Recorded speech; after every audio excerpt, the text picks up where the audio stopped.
Hello my dear Geminis, Sun, Moon and Rising Gemini. My name is Michaela. Welcome to my astrology channel called Todayenergy, and this is a monthly forecast for you for the month of June. Let's see the most important astrological events. But first of all, happy birthday June Geminis. I wish you to be very healthy, very happy with your life and very successful.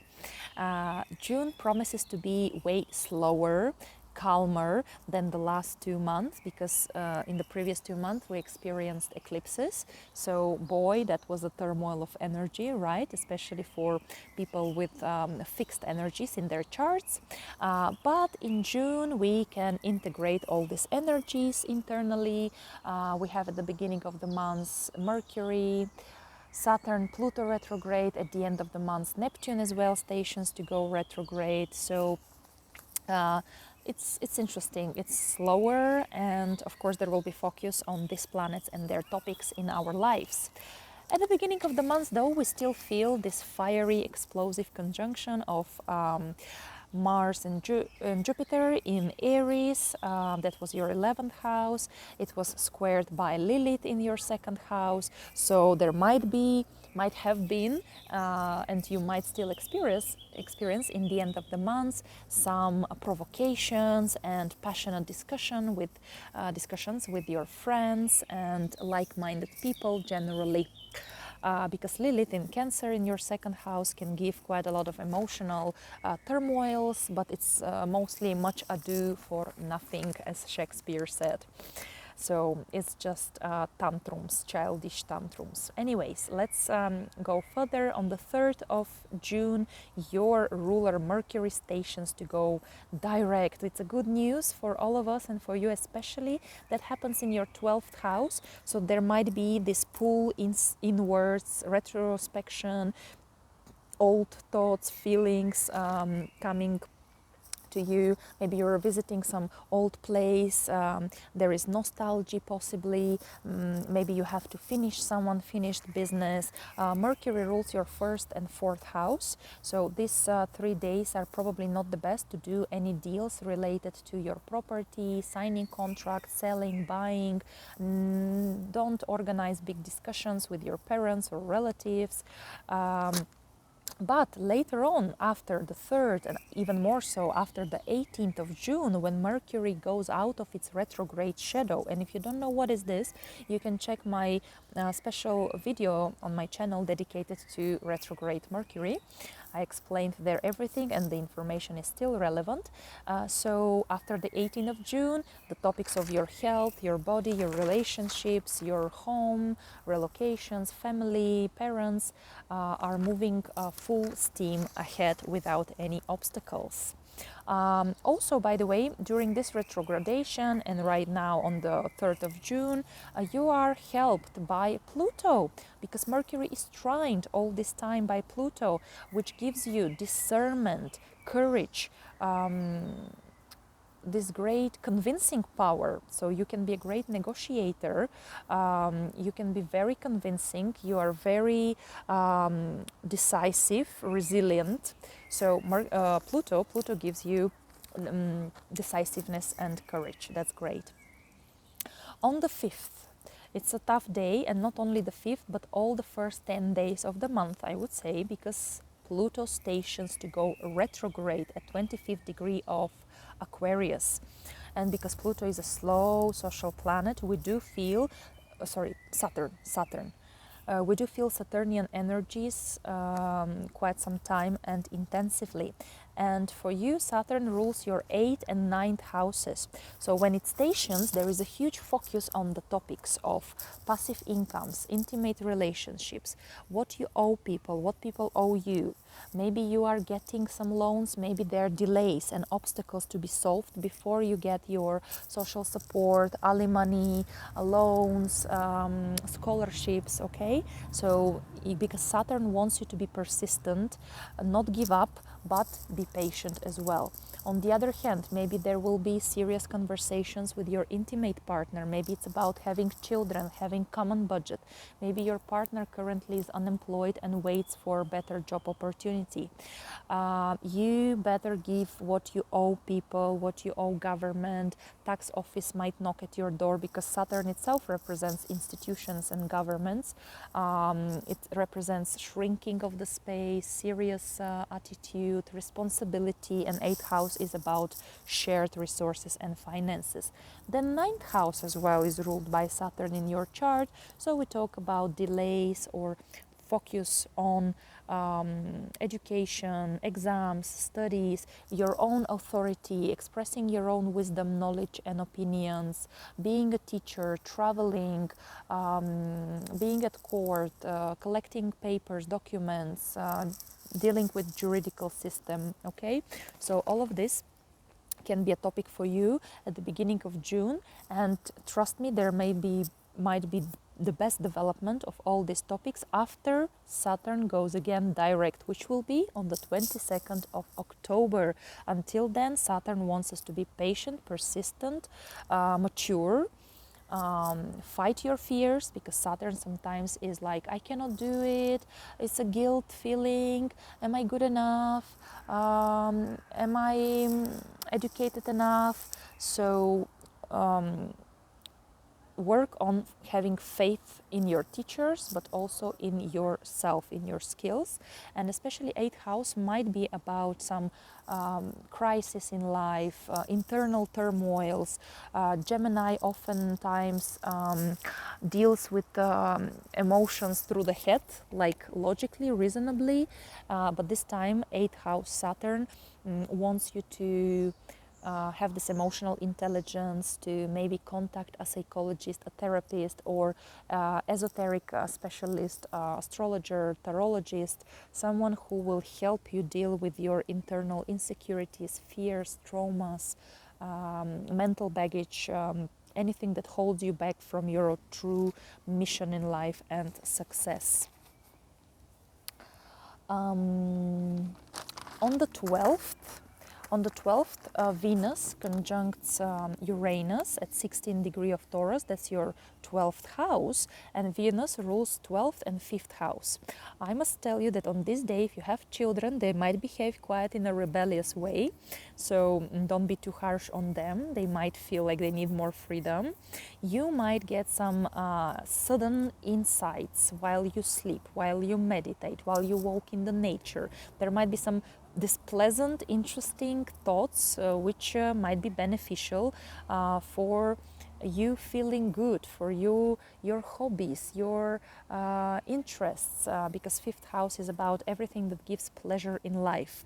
And you might find that it's pleasurable for you to study spirituality, esoterics, to be a little bit on your own, right? Because 12th house is a bit about isolation, some unexpected insights, news from some old romantic partners, and Venus is money, so money might come from international environment, remote work, working for some company which is based overseas. On the 13th, Mercury, your ruler, goes back into your own sign, Gemini, 1st house for you, and Mercury will transit your sign until the 5th of July. So that's a great time for you to be negotiator, advocate, deal maker. You are extremely sociable. You can talk anyone into what you want to achieve with them. You're very flexible, a lot of movement, travels, meeting people, communication, studies, teaching, so all these mercurial topics, they're very well familiar for you. On the 14th, we have a full moon at 23 degrees of Sag. That's your 7th house, so there might be a culmination, ending, or better overview of your relationships, both professional and personal. So some of you maybe are engaging, another feel that there is a need to separate. This full moon is squared by Neptune from the 10th house, so be careful if you are engaging, for instance, or signing some documents, contracts, especially for work. Be careful with the rose-colored glasses, okay? Because Neptune squaring the full moon might give you some confusion, unclearness.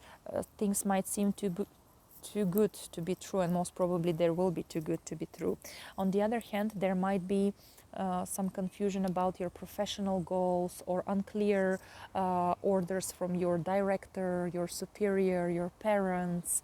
Maybe there will be a conflict between partners and parents, clients and managers, right? Some kind of conflicts, but based on confusion purely. So be very careful on this day of the full moon, especially regarding contracts and agreements.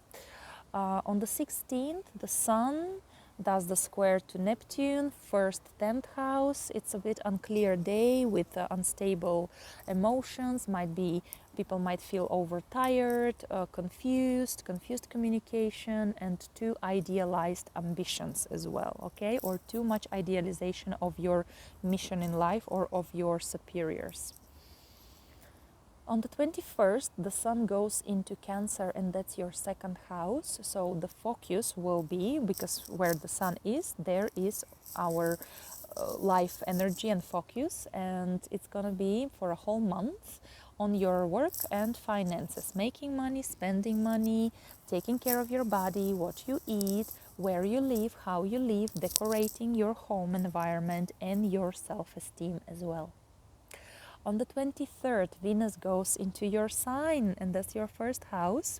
So besides that you are already chatty and talkative and communicative and eager to learn and to meet people, now you become even more charming, seductive, I would say, flirty. That's wonderful to build relationships, for romantic meetings, for your own beauty. Maybe you'll take care of your look, of your beauty, of your health.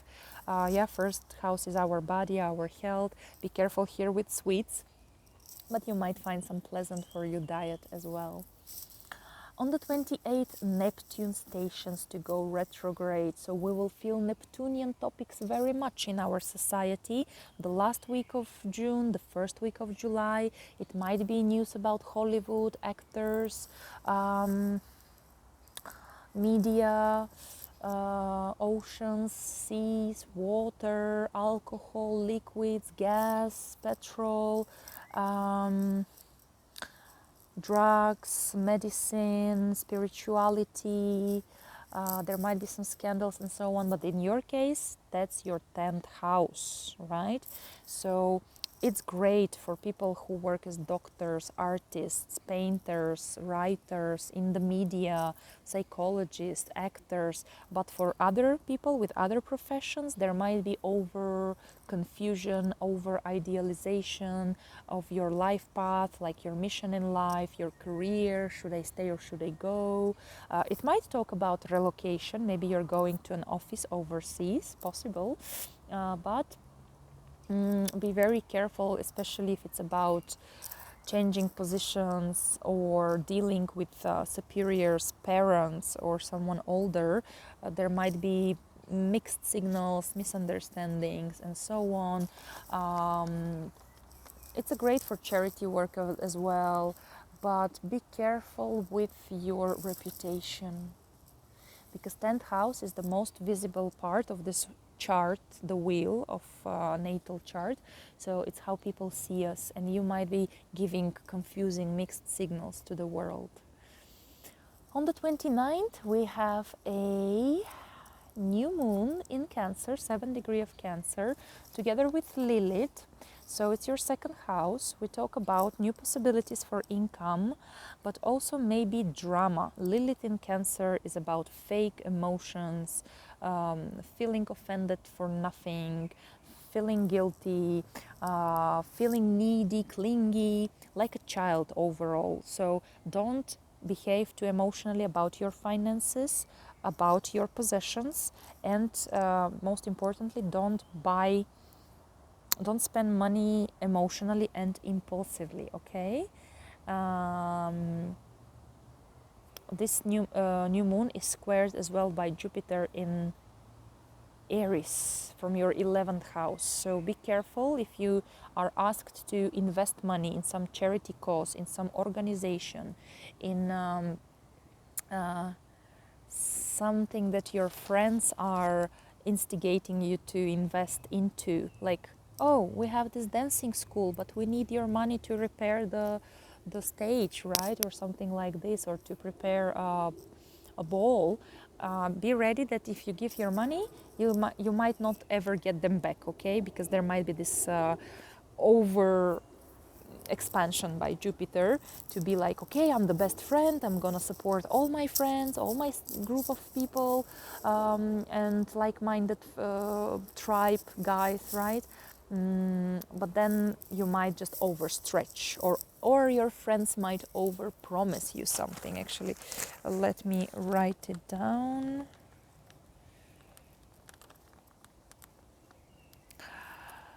Yeah, so dear Gemini, be wise, be smart as usually you are.